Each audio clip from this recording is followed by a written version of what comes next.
சிவா திருச்சிற்றம்பலம். தென்னாடுடைய சிவனை போற்றி எந்நாட்டவர்க்கும் இறைவா போற்றி. நமச்சிவாய வாழ்க, நாதன் தாள் வாழ்க.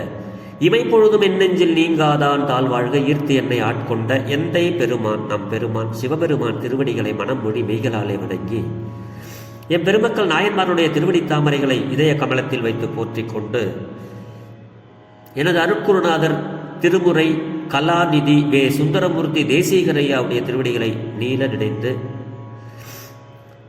திருமுறை சென்னறிக்குள் என்னை ஆற்றுப்படுத்திய அடியார் பெருமக்களது திருவடிகளை வணங்கிக் கொண்டு பெரும்பற்ற புலியூரானை பேசாத நாள் எல்லாம் பிறவாத நாளே என்ற அருள் சிந்தனையில் இன்றைய தினம் நாம் சிந்திக்க இருப்பது அருள் தரும் மாணிக்கவாசக பெருமான் மலரடிகள் போற்றி போற்றி. மாணிக்கவாசக சுவாமிகள் அருளிய திருவாசகம். இதில் 21வது திருப்பதிகம், கோயில் மூத்த திருப்பதிகம். இது அடியார்களுடைய சிறப்பை எடுத்து கூறுவது, அடியார்களோடு இணைந்திருப்பதினால் நமக்கு என்ன நன்மைகள் வருகின்றது அப்படிங்கிறத பற்றி சிந்திக்கக்கூடிய ஒரு அற்புதமான பதிவு இந்த பதிகம், கோயில் மூத்த பதிகம். அதில் 8வது பாடலில் சிந்திப்பதற்கு சிவபெருமான் என்று ஒரு திருவருளை நமக்கு அருளி இருக்கிறார். இந்த பாடலில் பொருள் முதல்ல என்னன்னு நம்ம முதல்ல சிந்தித்தோம் அப்படின்னா, இப்போ நம்மளுடைய கஷ்டங்களை நம்ம யாருக்கிட்ட போய் சொல்லுவோம்? நம்ம கூட கூடியிருக்கவங்கள்ட்ட. நம்ம கூட கூடியிருக்கவங்க யார்?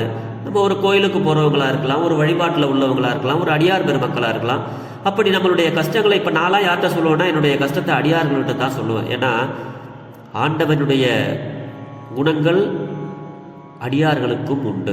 அது தெய்வ சேக்கிழார் பெருமான் தான் சொல்லுவார். பூசும் நீர் போல உள்ளும் புனிதர்கள் அப்படின்னு சொல்லுவார்.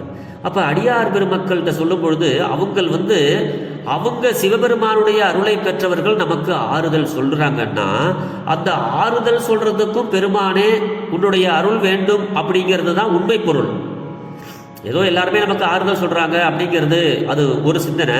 ஆனால் இந்த ஆறுதல் சொல்வதற்கும் அவனுடைய அருள் வேண்டும். அவனுடைய அருள் இருந்தால்தான் நமக்கு ஆறுதலே கிடைக்கும் என்பது சைவ சித்தாந்த கருத்து. அப்படி இந்த பாட்டில் சொல்றாரு சுவாமி, நீ எனக்கு அருள் செய்யலன்னா வேற யார் சாமி எனக்கு அருள் செய்வா?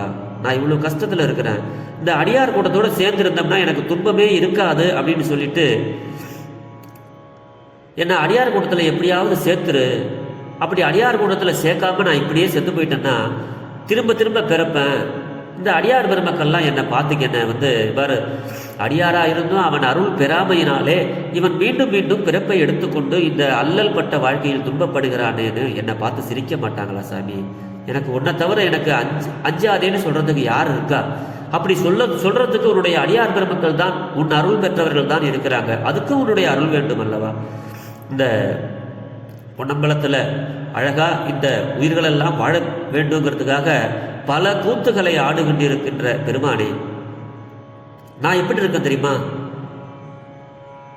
மருளார் மனம் புரிந்திருக்க. மருளார் மனம்னா மயக்கம் பொருந்திய மனம் கொண்டவனாக இருக்கிறேன். எனக்கு நீ என்ன அருள் செய்ய வேண்டும் என்றால், தெளிவு உடைய மருளார் மனத்தோடு பிரிந்து வருந்து வேனை தெருளார் கூட்டம் காட்ட ஏல் வாவென்று இங்க வாடா அப்படின்னு கூப்பிட்டு, தெருளார் கூட்டம் அப்படின்னா தெளிவு உடைய அடியார் பெருமக்கள் என்னும் பொருட்டாக சுவாமி சொல்றாரு. தெளிவு பெற்ற அடியார் பெருமக்களுடைய ஒரு கூட்டத்தோடு என்ன நீ சேர்த்து விட்டினா எனக்கும் என்னுடைய சித்தம் சிவமாகும் அப்படின்னு சுவாமி அப்படி காட்டலன்னா நான் செத்தே போனால் இந்த அடியார்கள் எல்லாம் சிரிக்க மாட்டாங்களா சாமி? எனக்கு அதுக்கு எனக்கு அருள் செய்யுங்க சுவாமி அப்படின்னு சொல்லி இந்த பாட்டில் சிவபெருமானுக்கிட்ட மாணிக்கவாசக பெருந்தகையார் சொல்றாருங்க. அப்படி இந்த உடம்பு சுவாமி நமக்கு கொடுக்கிறார். ஏன் அப்படின்னா, இப்ப சைவ சித்தாந்தத்தில் கொஞ்சம் கருத்துக்கள் அடியனுக்கு கேட்டிருக்கேன். சைவ சித்தாந்தம் தெரியாது. மேல இருக்கிற சஞ்சித வினையில இருந்து பிரார்த்த வினை அப்படின்னு சொல்லி நம்ம கொண்டுகிட்டு வந்த அந்த வினையை அனுபவிப்பதற்கு இந்த உடல் நமக்கு சிவபெருமான் உடலை படைத்து நமக்கு இந்த மண்ணுலகத்திற்கு அனுப்பியிருக்கிறாரு. அந்த வினையை போக்குவதற்கு நமக்கெல்லாம் அந்த பிரார்த்த வினை சஞ்சிதத்தில் கொஞ்சமாக எடுத்துக்கிட்டு பிரார்த்த வினையை கொண்டு வந்த வினையை நம்ம அனுபவிக்கிறோம். இப்படி அனுபவிக்கும் பொழுது மீண்டும் நம்ம வினை செய்யாமல் ஆகாமியம்னு பேர் திரும்ப செய்கிற வினைகளுக்கு அந்த ஆகாமியம் வினைகள் புதிதாக வினைகளை செய்யாமல் இருக்க வேண்டுமானால் உன்னுடைய அடியார் கூட்டத்தோடு நான் இணைந்திருந்தேனே ஆனால் உன்னுடைய கோயிலுக்கு வருவது, உனக்கு பணி செய்வது, அடியார்களுக்கு 10 குணங்கள் உண்டு. அந்த 10 குணங்களில் எனக்கு வந்துடும். நான் புதுசாக எந்த வினையையும் செய்ய மாட்டேன். அதனால எனக்கு நீங்கள் தான் சாமி, நீ பயப்படாதடா, நான் உங்கள் கூட்டத்தோடு நான் சேர்த்து விட்றேன்னு நீங்கள் சொல்லணும் அப்படின்னு சொல்லி சுவாமிகிட்டே கேட்குறாரு. சுவாமி, என்னை உங்களுடைய அடியார் கூட்டத்தோடு சேர்த்து விடுங்க சாமி, நான் என்ன பண்ணுவேன்? இல்லைன்னா நான் இப்படியே இந்த தெளிவில்லாத மனத்தோடு நான் வேறு எதையோ இந்த போக வாழ்க்கையிலலாம் நான் வந்து பொண்ணு வேணும், பொருள் வேணும், நகை வேணும், நட்டு வேணும், பணம் வேணும் அப்படின்னு இப்படியே நான் உழன்றுட்டு இருக்கேன் சாமி, என்னை சேர்த்துக்குங்க சாமி, அடியார் கூட்டத்தோடு என்னை சேர்த்து விடுங்க சாமி அப்படின்னு சொல்லி சுவாமி வந்து வேண்டுறார். தன்னை ஆட்கொண்டார். எப்படி ஆட்கொண்டார்? மீளா பிறவியில் வீழ்வேன், நான் திரும்பி திரும்பி பிறப்ப சாமி, இது கண்டு உன்னுடைய அடியார்கள் அருள் பெற்ற பின்னரும் அதனையே பேணாது பிறவியிலே விழுந்தான் என்னே இவனது அறிவு இருந்தவாறு என எள்ளி நகையாடுவாரன் வாரோ அப்படிங்கிறார் என்று அருள் செய்தவாராம். இதனால் ஆட்கொள்ளப்பட்டார். பின்னர் பிறவியில் வீழ்தல் எஞ்ஞான்று இல்லையாயினும், பெருமான் வந்து நம்மளை ஆட்கொண்டார்னா திருப்பி நமக்கு பிறவி இல்லை. அதனால எங்கான்று இல்லையாயினும் அடிகளது வீடு பேரு அவா, பெருமானுடைய இந்த வீடு பெற்றதான் நம்மெல்லாம் ஆசைப்படுறோம். அவ்வாறு அவரை அஞ்ச பண்ணியது என்னங்க சாமி, நான் ஆசைப்படுறது எல்லாம் உன்னுடைய அடியார் கூட்டத்தோடு சேர்ந்து உன்னுடைய திருவடியில் வந்து இருக்கணுங்கிறது தான் சாமி அப்படிங்கிறது தான் இந்த பாட்டில் நமக்கு சுவாமி வந்து அருளுகிறார். இந்த பாடலை தெரிந்த அளவில் உங்களோட மோகன ராகத்தில் பாடி பகிர்கிறேன். திருச்சிற்றம்பலம்.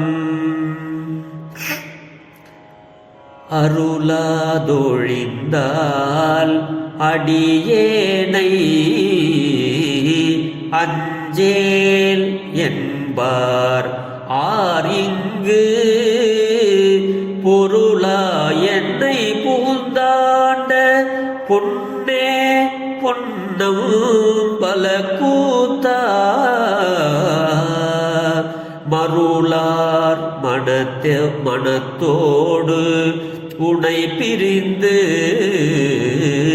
வருந்து வேனை வாவென்று உன் தெருளார் கூட்டம் காட்டாயேல்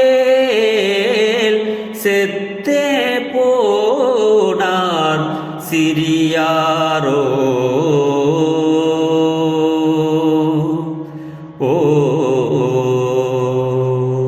திருச்சிற்றம்பலம். அதுதான் இந்த பாட்டில் வந்து நமக்கு சொல்றாரு. சுருக்கமா, சுவாமி என்னை ஒரு பொருளாக கொண்டு வலிய வந்து ஆட்கொண்ட பொன் போன்றவனே, பொற்சபையில் நடிக்கின்ற கூத்தனே, நீ அருள் செய்யாது ஒழிந்தாயாயினும், நீ அருள் செய்யலன்னா என்னை இந்த உலகத்தில் அஞ்சாதே என்பார் யார் யார் இருக்காங்க சாமி? யாரும் இல்லை. உன்னை தவிர எனக்கு வேற பற்றுக்கோடு இல்லை. உன்னுடைய திருவடியே எனக்கு அனைத்தும்.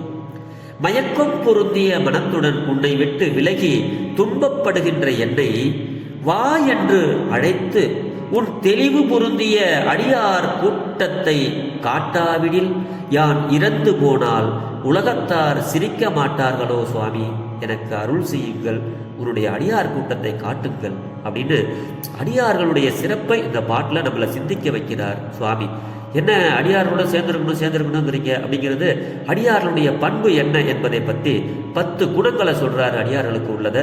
அதை நாம் நாளை சிந்திப்போம் என்று சொல்லி பெரும்பற்ற புலியூரானை பேசாத நாளெல்லாம் பிறவா நாளை என்ற அருள் சிந்தனையை நிறைவு செய்கிறேன். மீண்டும் நாளை சந்திப்போம்.